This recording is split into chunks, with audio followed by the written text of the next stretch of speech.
जय Jagannath. Hello friends, आज ये वीडियो आम plus three first semester MDC class करवा। देखो एमडीसी आपंकर ह्यूमन राइट्स हो कि ह्यूमन राइट्स एजुकेशन हो, तो यही क्वेश्चन आपंकर मोस्ट इंपोर्टेंट रहा। यूनिट 1-2 अच्छी है। यहाँ मोस्ट इंपोर्टेंट सर्वजन मानविक अधिकार घोषणानामा। तो पढ़े सर्वजन मानविक अधिकार घोषणानामा एक टिप्पणी लेख। तादर 30 धारा अच्छी, से 30 धारा पढ़ा। या 2 मार्किया प्रश्न 5 मार्किया प्रश्न भी जो गुड़ाक आसे से गुड़ा कवर करवा। गोटे लंग क्वेश्चन पढ़ा जहाँद्वारा सब जाक आम कवर हो। लंग क्वेश्चन पढ़ा सब कवर हम जाना। सर्वजन मानविक अधिकार घोषणानामा कौन से प्रथम जाना। मिलित जातिसंघ सनंदरे उल्लेखित अच्छी जे यही संगठनर मूल लक्ष्य होची मानवर मौलिक अधिकार उपरे दृढ़ आस्था स्थापन करने सहित एगुड़िक सुरक्षा करने। तो मिलित जातिसंघ सनंदरे कौन उल्लेख अच्छी ना यही संगठन जो मिलित जातिसंघर यह संगठन मुख्य लक्ष्य कौन मानवर मौलिक अधिकार उपरे दृढ़ आस्था स्थापन करने और सेगुड़िक आम सुरक्षा करने। किमिति गुटे नागरिक तार मौलिक अधिकार पाइब, तो से विषय आम कौन करवा ना विश्व स्तर में सेटा को सर्वजनीन करवा। अमेरिका पूर्वतन राष्ट्रपति फ्रांकलिन रूजवेल्ट का पत्नी इलियन रूजवेल्ट अध्यक्षतार मिलित जातिसंघर मानवाधिकार कमिशन को मौलिक अधिकार और स्वाधीनता निर्धारण दायित्व प्रदान कर 1948 मसीहा डिसेम्बर 10 तारिख में जातिसंघ साधारण सभा सर्वजन मानविक अधिकार घोषणानामा गृहीत होता। तो ये एक मार्किया क्वेश्चन आसे, मोस्ट इंपोर्टेंट क्वेश्चन यहाँ रबे मिलित जातिसंघ मानव सर्वजन मानवाधिकार घोषणानामा होता ना 1948 मसीहा डिसेम्बर 10 तारिख में। से समय तार अध्यक्षता किए करथिले रूजवेल्ट का पत्नी इलियन रूजवेल्ट अध्यक्षता करथिले। हला फ्रैंकलिन रूजवेल्ट का पत्नी इलियन रूजवेल्ट अध्यक्षता करथिले। इटा भी एक मार्किया प्रश्न आसे। ताने यही सभा अधिवेशन केतोटी राष्ट्र अंशग्रहण करथिले। यही सभा अधिवेशन टोटाली 58टी राष्ट्र अंशग्रहण करथिले। सोवियत संघ एवं यह केतेक समर्थक राष्ट्र यह अधिवेशन में आर्थिक अधिकार स्थान पाई नथिबा अभियोग करी सामिल होई नथिले। से माने कोन जेहेतु सेतळे आर्थिक अधिकार यादरे स्थानित होई नथिला, तेणु से गोटे अभियोग नहीं कि सी कौन करथिले योगदान करि नथिले। 1998 मसीहा डिसेम्बर 10 तारिख में यही घोषणानामा सुवर्ण जयंती पालित होइतिला। देखंतु एटा डिसेम्बर 10 तारिख सर्वजन घोषणानामा होइतिला, सुवर्ण जयंती भी होइतिला। तो यहाँ मन रखिए मसीहाटा 1998 मसीह कौन होइतिला ना सर्वजन मानवाधिकार घोषणानामा सुवर्ण जयंती पालन होता। एटा भी एक मार्किया आसे। 30 धारा विशिष्ट मानवाधिकार घोषणानामा धारा गुड़िक निम्न प्रदान कराला। यही धारा उपर अधिक एक मार्किया पचारे 2 मार्किया भी किसी आसे है। 2 मार्किया आसे, 1 मार्किया प्रश्न भी आसे। तो आम ये 30 धारा अच्छी। तो आउ गोटे क्वेश्चन आसे सर्वजन मानविक अधिकार घोषणानामा केतोटी धारा अच्छी। केतोटी धारा 30 धारा अच्छी, मन रखिए समस्ते।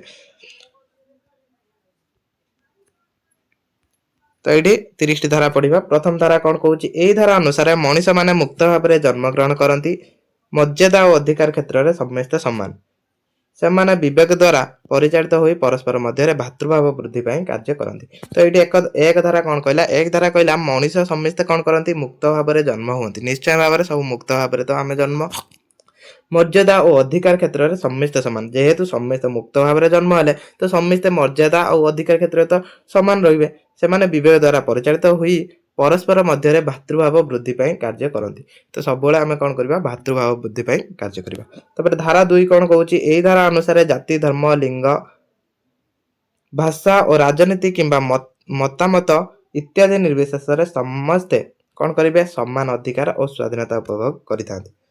एठी कौन कही कौन जाति धर्म वर्ण ये जो लिंगर जो आमर जो भेदभाव अच्छी सेटा को हटाइबा ये धारा 2 ही आसी है। एथि निमंत देश भूखंड और सार्वभौमत्व क्षेत्र में विविधता को विचार करा जाए नहीं। से जो विविधता अच्छी सब जमीक जाति की नहीं धर्म को नहीं आम भारत कथा जब कह आम भारत तो जाति अनेक प्रकार जाति धर्म धर्म कथा जब कह समस्त धर्म ये रोचे। लिंग भी सेमती भेदभाव होती। भाषा भाषा कथा जब कह आम तो सब प्रत्येक राज्य गोटे अलग अलग भाषा रोचे है। सब राज्य कौन अलग अलग भाषा रोचे प्रायतः। तापर राजनीति क्षेत्र में भी मत ये सब कौन आम भेदभाव अच्छी। तो सहीटा को ये कही सहीटा को दूर करवा। तापर धारा 3 कौन कहूँ, अनुसार प्रत्येक व्यक्ति ताहार जीवन को सरस सुंदर करने निमंते स्वाधीनता निरापत्ता व सुरक्षा अधिकार हासिल करिबो। आमे कौन करबा आम जीवन को किबळ सरस सुंदर करबा सेति आम स्वाधीनता और निरापत्ता सुरक्षा हासिल करबा। तापर धारा 4 कौन कहूँ, अनुसार कौन सी व्यक्ति कहार दासत्व स्वीकार करिबो नहीं, माने कहा को आपण ଚାକର ଭାବରେ ରଖିପାରିବେ ନାହିଁ। ଦାସତ୍ୱ ବ୍ୟବସ୍ଥା ବିଭିନ୍ନ ଉପକରଣକୁ ଏହା ଦ୍ୱାରା ନିଷେଧ କରାଯାଇଛି। ସେଇଟାକୁ ଟୋଟାଲି ଦାସତ୍ୱ ବ୍ୟବସ୍ଥାକୁ ଟୋଟାଲି ହଟା ହେଇଛି। କାହାକୁ ତମେ ନିଜର ଦାସ କରିପାରିବନି ହେଲା।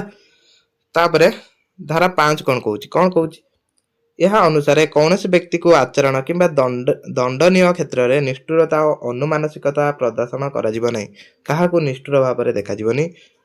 ଧାରା 6 କଣ କହୁଛି? ଏହା ଅନୁସାରେ ପ୍ରତ୍ୟେକ ବ୍ୟକ୍ତି ଆଇନ ଆଗରେ ଏବଂ ସର୍ବତ ସ୍ୱୀକୃତିପ୍ରାପ୍ତ ଅଟେ। ତେଣୁ ଆଇନ ଆଗରେ ସମସ୍ତେ ସମାନ ରହିବେ। ସେ କୌଣସି ଧର୍ମର ଲୋକ ହୋଇଥାନ୍ତୁ, କୌଣସି ବି ଜାତିର ଲୋକ ହେଇଥାନ୍ତୁ, ବା କୌଣସି ଲିଙ୍ଗ, କୌଣସି ଅଞ୍ଚଳର ଲୋକ ହେଇଥାନ୍ତୁ, ବ୍ୟକ୍ତି ଭାବରେ ସର୍ବତ ସ୍ୱୀକୃତିପ୍ରାପ୍ତ। ଏଥିପାଇଁ ଭେଦଭାବ ନାହିଁ। ଏଥିପାଇଁ କୌଣସି ଭେଦଭାବ କରାଯିବନି।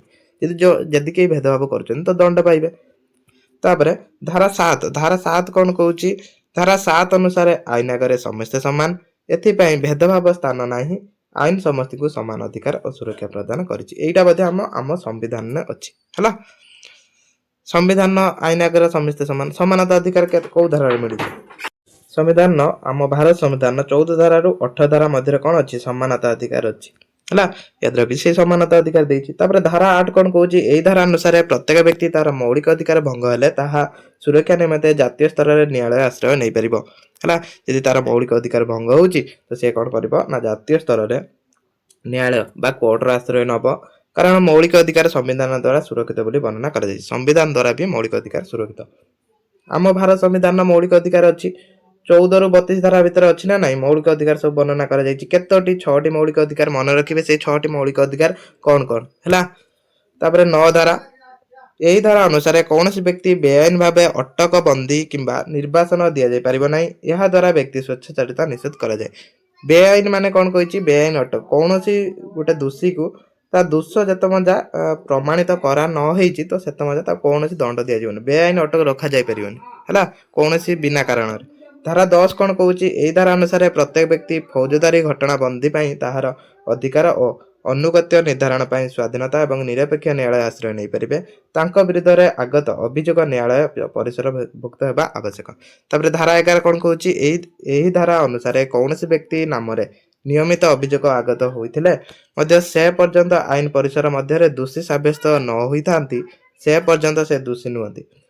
ଦୋଷ ରକ୍ଷା ପାଇଁ ଅଭିଯୁକ୍ତ ବ୍ୟକ୍ତି ତାହା ପକ୍ଷ ରଖିପାରିବେ। ଏଠି ଦେଖନ୍ତୁ, ଏଇଠି କଣ କହିଲା? ଏଇ ଧାରା 11 କହିଲା କି କୌଣସି ବ୍ୟକ୍ତି କି ଆପଣ ବେଆଇନ ଭାବରେ ଜୋର ଜବରଦସ୍ତି ଦୋଷୀ ସାବ୍ୟସ୍ତ କରିପାରିବେନି। ଯେତେ ମଜା ସେ ଦୋଷୀ ପ୍ରମାଣ ନ ହେଇଛି ତାକୁ କଣ କରିବେ ନା ତାକୁ କୌଣସି ଦଣ୍ଡ ଦେଇପାରିବେନି। ଏଇଟା କହୁଛି 11 ଧାରା। ତାପରେ 12 ଧାରା କଣ କହୁଛି? ଧାରା 12 ଅନୁସାରେ କୌଣସି ବ୍ୟକ୍ତି କାହାର ବ୍ୟକ୍ତିଗତ ଜୀବନ, ପରିବାର ଓ ଗୃହ କ୍ଷତି ଉପରେ ମନମୁଖୀ ହସ୍ତକ୍ଷେପ ନିଷେଧ କରାଯାଇଛି। କେହି କାହା ଉପରେ ହସ୍ତକ୍ଷେପ ବା ଅଧିପତ୍ୟ ବିସ୍ତାର କରିପାରିବେନି। ପ୍ରତ୍ୟେକ ବ୍ୟକ୍ତି ଏଭଳି ଅଯଥା ହସ୍ତକ୍ଷେପକୁ ରୋକିବା ପାଇଁ ଆଇନଗତ ସୁରକ୍ଷା ଲୋଡ଼ିପାରିବେ। ତାପରେ ଧାରା 13 କଣ କହିଛି? ଏଇଠି ଯେତିକି ବି 30ଟି ଧାରା ଅଛି ଟିକେ ପଢି ନିଅନ୍ତୁ। ଏହାର ଯୋଉ କୋଉଟା ମୋଷ୍ଟ ଇମ୍ପୋର୍ଟାଣ୍ଟ ଧାରା ମୁଁ ସେଗୁଡା କହିବି। ସବୁ ପଢିବେ, ସବୁ ଧାରା ପଢିବେ। এটা ଟିକେ ବ୍ଲୋର ହେଇଛି ତ ଟିକେ କଣ କରିବେ ନା କ୍ୱାଲିଟି ଟାକୁ ବଢେଇବେ। ଯେତେ କ୍ୱାଲିଟି ବଢେଇ ପାରନ୍ତି, କ୍ୱାଲିଟି ଫୁଲ ଦିଆ ହେଇଛି ହେଲା। ଫୁଲ ଦିଆ ହେଇଛି, ଯୋଉ ଭଳିଆ ଅଛି ପୁରା କ୍ଲିୟର ଆସିବ। ଏ ଧାରା ସବୁ ପଢି ନେବେ। ଏକ୍ଜାମ ଅଛି ଯେହେତୁ ମୁଁ ଆଉ ବେଶୀ ଏଗୁଡା ଡିସ୍କସନ କରାଉ ନାହିଁ, ଏ ଧାରା ଗୁଡାକ ପଢି ନେବେ ହେଲା। ଏଠି ଦେଖନ୍ତୁ ମାନବାଧିକାର ସର୍ବଜନ ଘୋଷଣାନାମା ଉପରେ କିଛି ଦେଇଛି। ମାନବାଧିକାର ବିଶ୍ୱବ୍ୟାପୀ ଏକ ଜନ ଆନ୍ଦୋଳନରେ ପରିଣତ କରିଥିବା ସର୍ବଜନ ଘୋଷଣାନାମାରେ ବିଭିନ୍ନ ଅଧିକାର ବିଷୟରେ ଉଲ୍ଲେଖିତ ଅଛି। ଯଦି ପ୍ରାଥମିକ ପର୍ଯ୍ୟାୟରେ ଏହି ଅର୍ଥନୈତିକ ଅଧିକାର ଉପରେ ଏତେଟା ଗୁରୁତ୍ୱ ଦିଆଯାଏ ନାହିଁ, କିନ୍ତୁ 1966 ମସିହା ଡିସେମ୍ବର 16 ତାରିଖ ଅର୍ଥନୈତିକ ଅଧିକାର ସହିତ ଆଉ ଦୁଇଟି ଅଧିକାର ସାଧାରଣ ସଭାରେ ଅଧିବେଶନ ଗୃହୀତ ହୋଇଥିଲା। ଏହା ସାମାଜିକ, ରାଜନୈତିକ, ଅର୍ଥନୈତିକ, ସାଂସ୍କୃତିକ ଅଧିକାର ନାମରେ ଆଲୋଚିତ ହୋଇଛି। ତ ସେଇ ଯୋଉ ଦେଖନ୍ତୁ ସର୍ବଜନ ମାନବିକ ଅଧିକାର ଘୋଷଣାନାମାରେ କେତୋଟି 26ଟି ଅଧିକାର ଥିଲା, ସେଇଟା 30 ଧାରାରେ ଥିଲା। ତ ସେଇ ଅଧିକାର ଗୁଡାକ ବି ଏଇଠି ଦିଆହେଇଛି। ତ ଆଉ ବେଶୀ କିଛି ନାହିଁ, ସେଠି ଯୋଉ ଅଧିକାର ଥିଲା ସେଗୁଡାକ ଏଇଠି ଦିଆହେଇଛି। ତ ଏତିକି ପଢି ନିଅନ୍ତୁ ହେଲା। ଏତିକି ପଢି ନିଅନ୍ତୁ। କ୍ଲାସଟିକୁ ଏଇଠି ରଖୁଛି। ଜୟ ଜଗନ୍ନାଥ। ସେଇ ଧାରା ଯେତିକି ବି ଦେଲା 30ଟି ଧାରାକୁ ପଢି ନିଅନ୍ତୁ।